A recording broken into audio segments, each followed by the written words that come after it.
The aim of this lesson is to introduce you to a popular night photography technique called light painting. This is where you move the light source to paint your subject, or your light source becomes the subject. Handheld lights like flashlights or smartphones or your camera flash, and even purpose-designed light brushes of all kinds are used for light painting.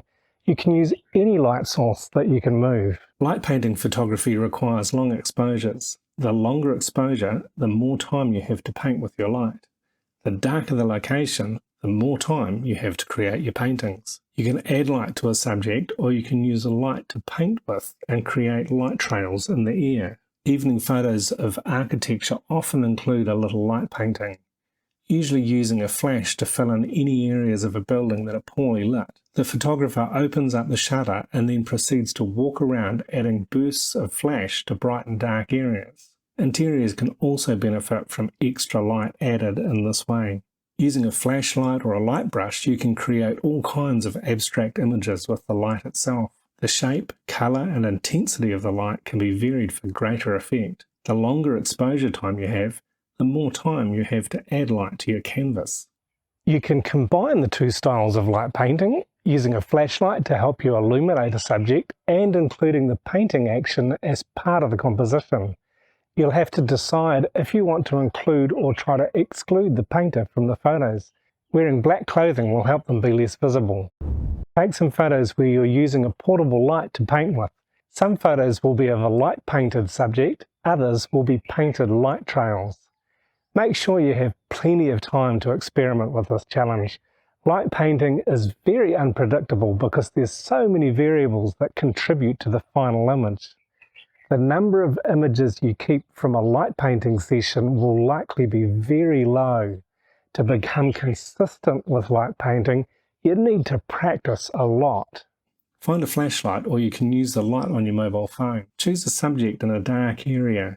The darker your location, the longer you'll have to make your paintings. Having too much ambient light affecting your exposure will limit the effectiveness of the light painting. Before you start light painting, figure out how long you'll need to set your exposure for. It may take a few tries to get it right.